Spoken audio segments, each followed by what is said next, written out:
খড়দায় আতঙ্কে খোদ প্রাক্তন পুলিশ কর্মীর পরিবার। খড়দায় মায়ের সামনে পুলিশ পরিবারের 2 মেয়ে আক্রান্ত। অভিযুক্ত স্থানীয় পঞ্চায়েত সদস্য। আর ঘটনার মুহূর্তের ভিডিও ভাইরাল।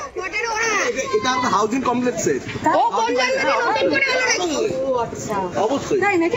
কি হলো কবে দিয়ে এত বছর দিয়ে নতুন কয়বার যাবে আমরা যাব? তোমার বয়স কত? আমার জানা দরকার নেই। তোমরা খাও নাকি আমাদের? তোমরা খাও জন্ম এখানে দিতে হবে। জন্ম ওরে বাবা ওরা রাস্তা কিনে নিয়েছে। তাহলে ওই দিক দিয়ে আমরা থানা দিয়ে দেব। কারণ কোথায় এত বড় রাস্তা আটকে দিয়েছে এত জন। ওই গেটে আটকে দিই কাউকে বের করে বলো ওই দিকে। যাও আটকাও। ওরা তাহলে ওই দিক দিয়ে যখন কোয়ার্টারের রাস্তা ওটা না আমরা আমাদের রাস্তা দিয়ে বের করব। কি না তাহলে আমরা কেন যাব? তোমরা এইটুকু রাস্তা দিয়ে দেবে না। যাও ওই দিক দিয়ে যাও। এই রাস্তা দিয়ে দেবো। তালামের দেখাও না। তুমি তালামের দেখাও আমি দেখাবো কে? তুমি তালামের কে? আরে তালা মারো। তুমি তালা মারো যেতে দেব না। বলেন আমি কথা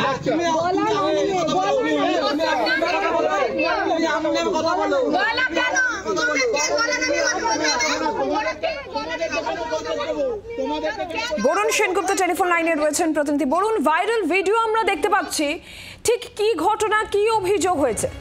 দেখো, যে অভিযোগ হয়েছে পাতুলিয়া পুলিশ কোয়ার্টার, সেই পুলিশ কোয়ার্টারে কিন্তু দুদিকে দুটো গেট করা রয়েছে। সেখান দিয়ে কিন্তু লোক যাতায়াত করে প্রত্যেক সময়। ঠিক সেই গেট থেকে যখন যাতায়াত আসছিল এক মহিলা, তাকে স্কুটি নিয়ে তিনি আসছিলেন, সেই গেট থেকে ঢোকার পর পরের যে গেট থেকে বেরোনোর রাস্তা সেটা কিন্তু বন্ধ ছিল। তখন তিনি জিজ্ঞেস করেন কেন বন্ধ আছে, বলছে এখন এটাই নিয়ম, এলাকার বাসিন্দারা বলে। এরপরেই কিন্তু তার সঙ্গে বচসা শুরু হয়, তাকে ধাক্কাধাক্কি করা হয়। এরপরে তিনি বাড়ি ফিরে যান। বাড়ি ফিরে তার পরিবারকে জানান। তার পরিবার, পুলিশ পরিবার, তার প্রাক্তন পুলিশ কর্মী, তার বাবা, তার তিনি এবং তার দিদি যখন সেই পাতুলিয়া কোয়ার্টারে আবার আসেন, কেন তাকে ধাক্কা মারা হয়েছে, কেন তার মোবাইল ফেলা দিয়ে হয়েছে, তখনও তাদের দুজনকে ধরে ধাক্কা মারা হয়। এরপরেই কিন্তু ঘটনা চরমে ওঠে।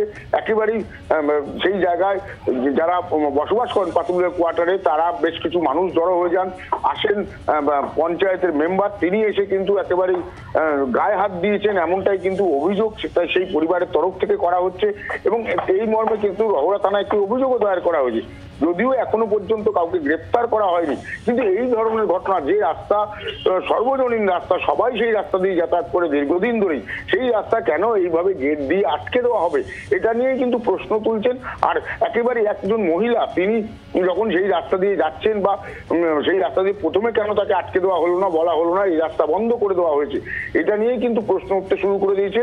এবং যে পঞ্চায়েত মেম্বার, তিনি কেন সেখানে একেবারেই গিয়ে উপস্থিত হলেন এবং তাদের সঙ্গে এই দুর্ব্যবহার করলেন, সেটাও কিন্তু একটা প্রশ্ন। প্রাক্তন পুলিশ কর্মীর পরিবারকে এইভাবে আক্রমণ করা হয়েছে যে অভিযোগ উঠছে, পুলিশকে অভিযোগ জানিয়ে সাহায্য মেলেনি, এই অভিযোগ উঠছে। একেবারেই পুলিশকে কিন্তু অভিযোগ করা হয়েছে, কিন্তু সেই এখনো পর্যন্ত কিন্তু যার বিরুদ্ধে অভিযোগ বা যাদের বিরুদ্ধে অভিযোগ, তাদের কাউকে ডেকে পুলিশ যে জিজ্ঞাসাবাদ, ন্যূনতম সেই জিজ্ঞাসাবাদটুকু করেননি। এবং কি কারণে এই ঘটনা ঘটলো, সেটাও কিন্তু পুলিশের তরফ থেকে কোনো রকম এখনো পর্যন্ত তদন্ত করা হয়নি। এটাই কিন্তু তার পরিবারের তরফ থেকে জানানো হচ্ছে। কি অভিযোগ বলুন? ধন্যবাদ তোমাকে। যারা আক্রান্ত হয়েছেন তাদের কি অভিযোগ, কি বক্তব্য শুনবো। তারা মহিলারা এসে আমাদের উপর চড়াও হয়। হ্যাঁ, আমার ফোন কারণ নাম বলেনি। ফার্স্ট অফ অল উনি আমাকে একটা থাপ্পড় মানে সবার আগে কথা বলতে মুখে কথা হতে তারপর মেরে আমি যখন পড়ে যাই, আমার থেকে বলে ফোনটা কেড়ে নে, গাড়ির চাবি কেড়ে নে, এদের কোনোভাবে যেতে দিবি না। আমি তখন আমার যে দিদি ছিল, আমি বলে আমি থানায় চল, এখনই ডায়েরি করব। ওরা বলছে কোনোভাবে এদের থানায় যেতে দিবি না, ওদের ফোন কার, গাড়ির চাবি কার, ওদের এখান দিয়ে বেরোতে দিবি না। তিনি নিজেই ভিডিও করছিলেন নিজের কাছে আরেকটা ফোন দিয়ে। উনি ইনসিস্ট করছিলেন আমাদের মারার জন্য। আশিস চক্রবর্তী যিনি রয়েছেন, তিনি বলছিল মেরে, যেই মহিলারা আমাদের মারছিল তাদেরই বলছে, তাদেরকে আরও নিজে ইনসিস্ট করছিল মেরে মুখ ফাটিয়ে দে। উনি এসে ফার্স্ট বাধা দেন, উনি মেন বাধাটা দেন। আর উনি মহিলাগুলোকে ফোনও করে, ইভেন আমার কাছে সে ফুটেজ আছে। আমার বাড়িতে এসে চড়াও হয়েছিল, প্লাস আমার বাড়িতে থ্রেট করে গেছে। এই রাস্তা দিয়ে আমার মাকে এসে বলে গেছে এই রাস্তা দিয়ে যেতে দেবেন, এই রাস্তা অ্যাভয়েড করতে বলবেন আপনার মেয়েদের, এই রাস্তা দিয়ে যেতে দেবো না। এখন আমাদের মারছিল, তো বলছে এবার মেরেছি, এরপর আসলে আবার মারবো, এটা বারবার বলছিল। বললো মেশিন আনবো, মেনে শ্যুট করে দেবো, কিচ্ছু করতে পারবি না। ডাইরেক্ট আশিস চক্রবর্তী নিজে আমাকে। কার কাছে বিচার চাইতে যাব কিছু হলে? পুলিশের কাছে নিশ্চয়ই। পুলিশই যদি ওদের কথা শোনে, অপরাধীদের কথা শোনে, আমাদের কথা না শোনে, তাহলে আমরা কার কাছে যাব? আপনারা শুনলেন যিনি আক্রান্ত হয়েছেন তার বক্তব্য। পুলিশের বিরুদ্ধে একটা অভিযোগ উঠছে যে পুলিশের কোনো সাহায্য তারা পাননি। যখন পুলিশের কাছে অভিযোগ জানাতে যান, সাহায্য মেলেনি, উল্টে যারা অভিযুক্ত তাদের হয়ে পুলিশ কাজ করছে, এইরকম একটা অভিযোগ তিনি করছেন। আর প্রাক্তন পুলিশ কর্মীর এই পরিবার, এবং যেটা জানা যাচ্ছে যে অভিযুক্ত স্থানীয় পঞ্চায়েত সদস্য। ঘটনার মুহূর্তের ভাইরাল ভিডিও আপনারা দেখতে পাচ্ছেন। একটা রাস্তা, সেই রাস্তা আচমকাই ব্যবহার না করার ফতোয়া জারি করার অভিযোগ। আর রাস্তা দিয়ে যাওয়া যাবে না, নতুন নিয়ম বলে অভিযুক্ত পঞ্চায়েত সদস্য প্রতিবাদ করলে অনুগামী মহিলাদের দিয়ে মারধর করানো হয়েছে বলেও অভিযোগ।